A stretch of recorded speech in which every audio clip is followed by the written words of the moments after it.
Hijo, vas a tener que buscar otro lugar donde vivir. Mi nuera necesita su privacidad. Esas fueron las palabras que mi nuera me dijo apenas 5 semanas después de mi operación de cadera, mientras yo todavía caminaba con andador. No respondí nada. Solo asentí y me fui a mi cuarto. Pero lo que ninguno de los dos sabía era que yo ya había decidido irme. Solo necesitaba escuchar esas palabras primero, y cuando me fui, me llevé conmigo mucho más de lo que jamás imaginaron. Me llamo Rosario. Tengo 66 años. Y esta historia comienza el día en que el informe de mi cirugía todavía estaba sobre la mesa de noche. Operación exitosa. 12 a 16 semanas de recuperación recomendadas. A esa edad, manejé todo como había manejado siempre las cosas difíciles en mi vida. En silencio, con método y sin dramas. Organicé la cirugía yo misma. Organicé mi cuidado después de la operación yo misma. Y decidí mudarme temporalmente a la casa de mi hijo, porque mi propio departamento tenía escaleras y no había ascensor. Mi hijo Mateo tenía 41 años. Su esposa, Daniela, 36. Tenían una casa de 4 habitaciones en un barrio residencial, con un cuarto de huéspedes en la planta baja, perfecto para mi recuperación. Fue el mismo Mateo quien me lo propuso. Mamá, vení a quedarte acá. Tenemos lugar de sobra. No seas terca. Yo no estaba siendo terca. Estaba siendo cuidadosa. Hay una diferencia. 4 años antes había vendido mi negocio. Una fábrica textil que construí durante 31 años en mi ciudad. Un grupo inversor la compró. Les interesaban tanto mis máquinas como los contactos comerciales que había cultivado durante 3 décadas. Mateo creía que había recibido alrededor de $200,000, una cifra que yo misma había mencionado años atrás, cuando el negocio todavía era pequeño. Nunca corregí esa idea. En realidad, después de impuestos, recibí casi $1,100,000. Invertí con cuidado, y en 4 años ese dinero había crecido a más de 1,300,000. Durante 4 años interpreté el papel de la jubilada modesta. Vivía en un departamento sencillo, manejaba un auto viejo, pedía los platos más económicos en los restaurantes. No era tacañería. Estaba observando, poniendo a prueba, queriendo saber quiénes eran realmente mi hijo y mi nuera, cuando creían que el dinero era ordinario. El cuarto de huéspedes estuvo bien al principio. Mateo pasaba a verme cada mañana antes de ir a trabajar. Daniela administraba un blog de estilo de vida con muchos seguidores, donde publicaba sobre decoración y alimentación saludable. Era amable, pero mantenía una distancia cuidadosa conmigo, algo que yo había notado incluso antes de la cirugía. Desde la primera semana insistí en pagarles una suma mensual en efectivo. Mateo dijo que no era necesario. Lo hice de todas formas, en parte por justicia, sobre todo para ver cómo lo recibían. Lo aceptaron como quien acepta una propina esperada. Útil, pero sin importancia. 2 meses después, escuché la primera conversación. Para entonces, ya caminaba con bastón y dormía más liviano. Su habitación quedaba al final del pasillo.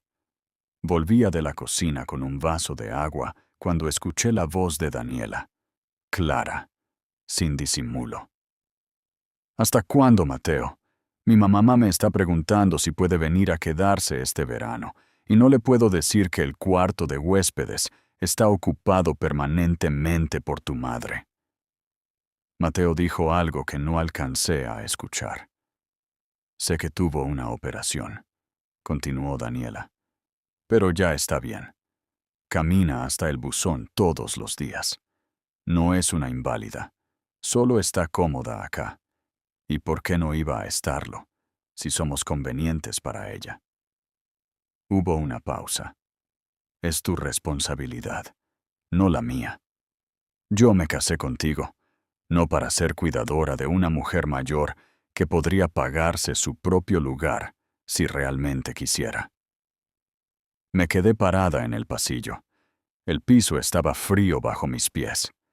Dejé el vaso en mi mesa de noche y me senté al borde de la cama en la oscuridad, tal como me sentaba después de los días difíciles en la fábrica, cuando un contrato se caía o una máquina se rompía. Pensando, calculando. Una mujer mayor que podría pagarse su propio lugar. Daniela no estaba equivocada. Solo no sabía toda la verdad. Esa noche no dormí casi nada. Para la mañana ya había tomado 3 decisiones. Primero, me iría por mi propia voluntad. No porque Daniela quisiera el cuarto de vuelta para sus fotos del blog. Segundo, lo haría de una manera que jamás olvidarían. Tercero, llamaría a mi abogada, Marisol, apenas abriera su oficina. Marisol había manejado la venta de mi negocio y todos los asuntos legales desde entonces. Me conocía desde hacía 20 años. Cuando le conté todo, se quedó callada un momento. Después preguntó, ¿cuánto querés que sientan esto? Le dije, lo suficiente para que aprendan algo que dure. Pasé las siguientes 2 semanas actuando como si nada hubiera cambiado. Fisioterapia, caminatas matutinas, ayudando con las bolsas del supermercado sin que me lo pidieran. Por las noches, cuando ellos ya dormían, buscaba casas en venta en los barrios más caros de la ciudad. Una noche encontré una casa de una sola planta, 4 habitaciones, un patio con fuente, una cocina más grande que todo mi departamento. Los dueños ya se habían mudado a otra provincia. Llevaba 3 semanas sin venderse. Llamé a la agente inmobiliaria a la mañana siguiente. Le dije que pagaría en efectivo y que podía cerrar la operación en menos de 2 semanas. Su tono cambió de inmediato. En efectivo, Josh, fui a ver la casa esa misma tarde y antes de irme ya había hecho una oferta por el precio completo. Mi asesor financiero transfirió el dinero en 48 horas.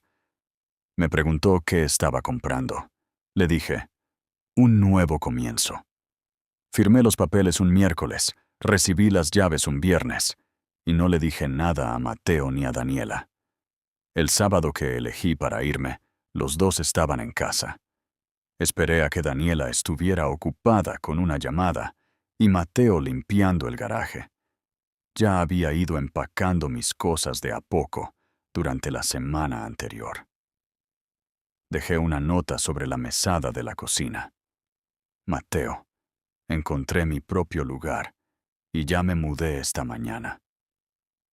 Gracias por prestarme el cuarto de huéspedes. Escuché lo que dijo Daniela sobre que soy una mujer mayor que podría pagarse su propio lugar. Tenía más razón de la que se imagina. Debajo de la nota dejé el dinero de ese mes en efectivo, no porque lo debiera, sino porque quería que la nota tuviera algo concreto al lado. Manejé hasta mi nueva casa con la radio encendida y las ventanillas abiertas. La casa estaba en silencio cuando llegué. Pisos vacíos, luz de la mañana entrando por las ventanas. La fuente del patio ya estaba andando. La había hecho encender antes de firmar los papeles finales. Esa noche, Mateo llamó. Dejé que sonara hasta el buzón de voz. Su mensaje fue breve. Mamá, recibí tu nota. No sé qué decir. No sabía que habías escuchado eso. Daniela se siente terrible. Por favor, llámame. Escuché el mensaje 2 veces. Después le escribí a Marisol. Lista para la segunda fase. Ella ya tenía los documentos preparados. Una carta formal enviada a la casa de Mateo, detallando los términos de un préstamo que había firmado 2 años antes. Ese préstamo merece una explicación. 2 años antes de mi cirugía, Mateo me había llamado en un estado de pánico controlado.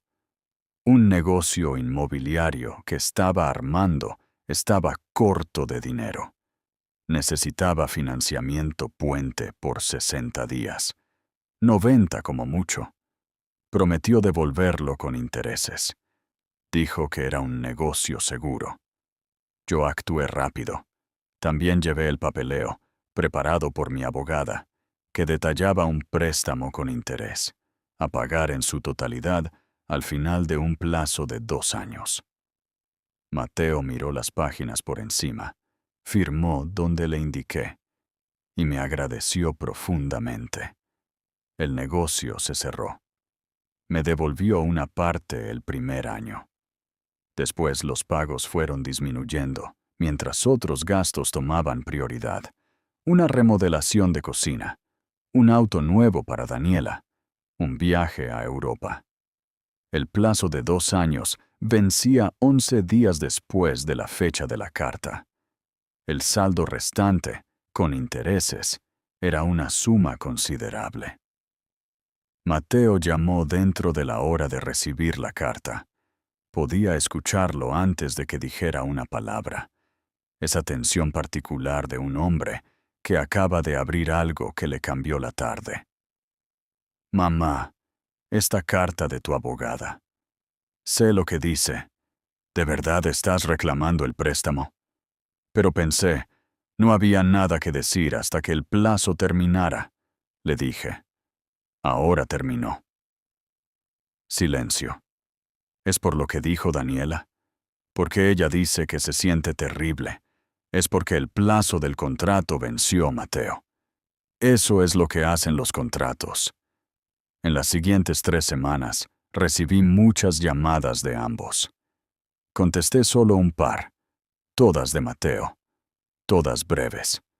Me contó que habían pedido un crédito hipotecario, que Daniela estaba vendiendo joyas y ropa de diseñador, que habían pedido dinero prestado a los padres de ella. Me contó que no podía dormir. Escuché. No pedí disculpas. Dije que esperaba que las cosas se acomodaran. Lo que no le conté fue que Marisol también había hecho una llamada discreta a un conocido mutuo que sabía todo sobre todos. La historia que compartió era simple y verdadera. Una empresaria jubilada había tenido que dejar la casa de su hijo durante su recuperación, porque su nuera quería el cuarto de huéspedes para una sesión de fotos. Desde entonces, se había comprado su propia casa y estaba reclamando un préstamo legítimo. La historia era exacta. Y se difundió. Los comentarios en el blog de Daniela se volvieron filosos. ¿Cómo está tu suegra?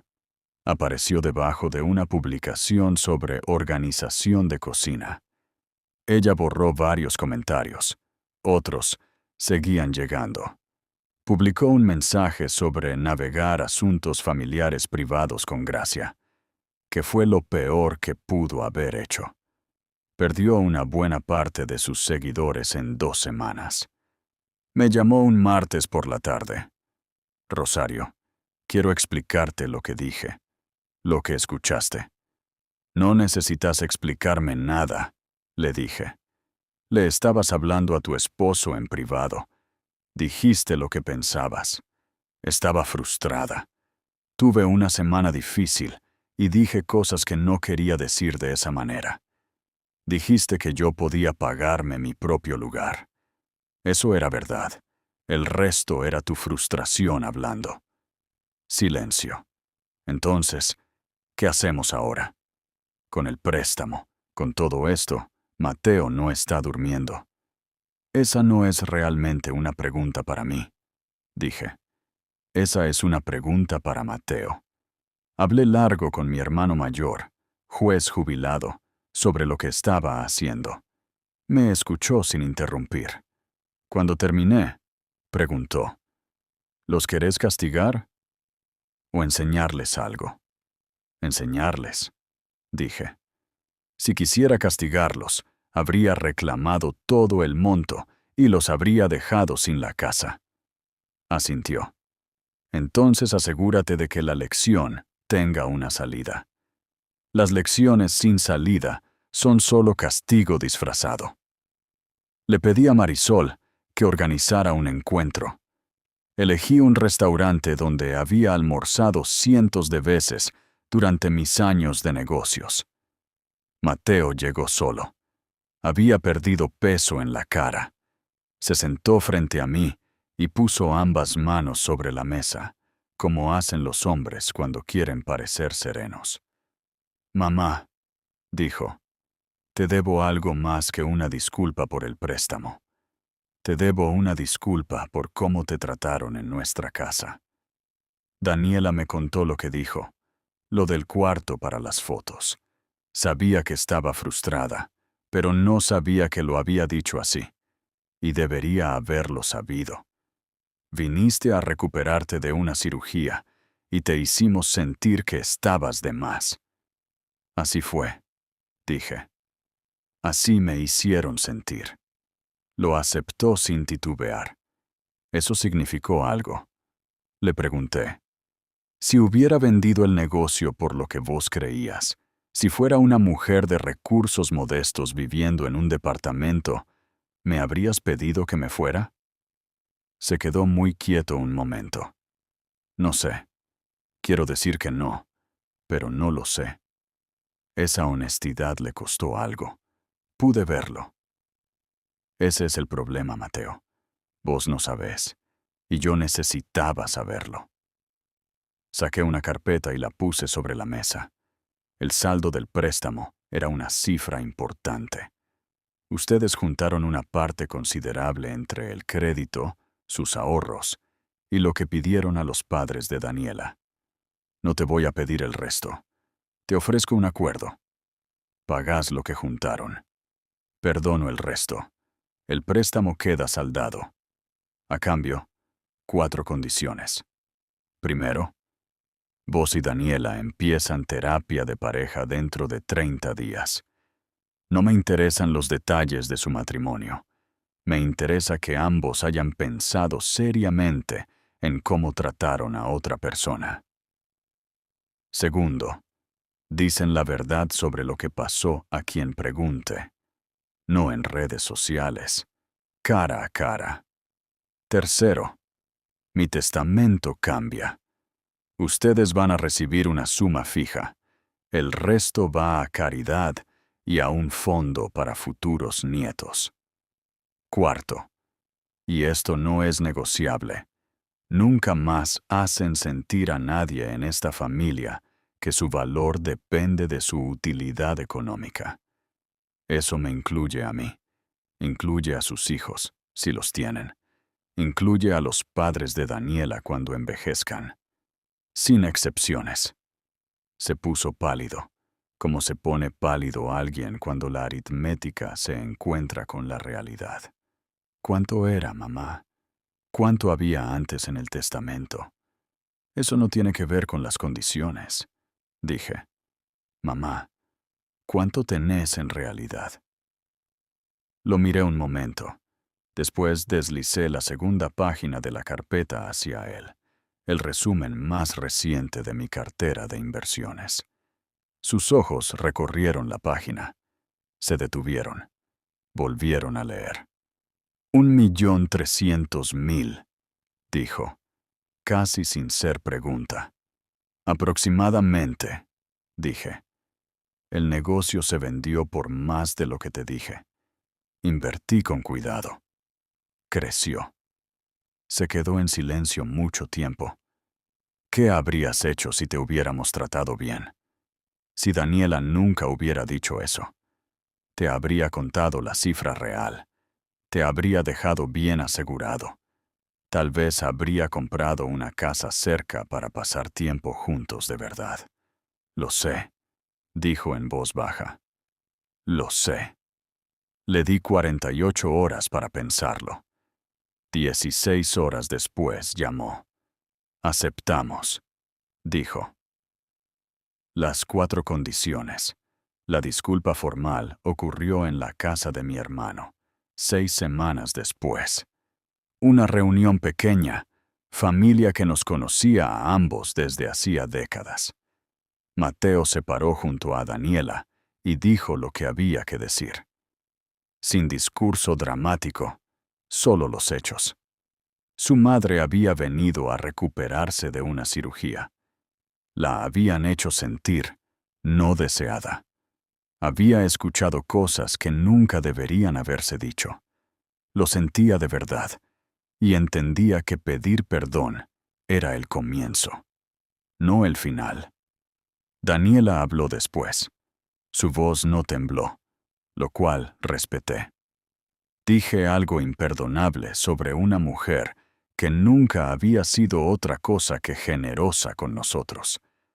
Estaba cómoda y fui egoísta, y no lo vi hasta que nos costó todo, excepto lo único que realmente importa.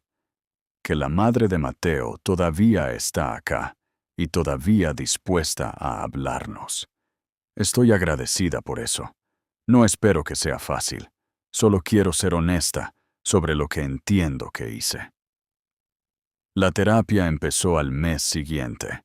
Lo supe porque Mateo lo mencionó sin que se lo preguntara, en una llamada normal sobre una gotera en la cocina. El fondo fiduciario se estableció en julio.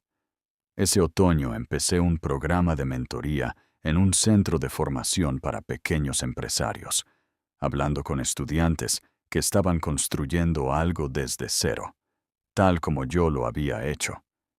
Para noviembre tenía una rutina que era completamente mía.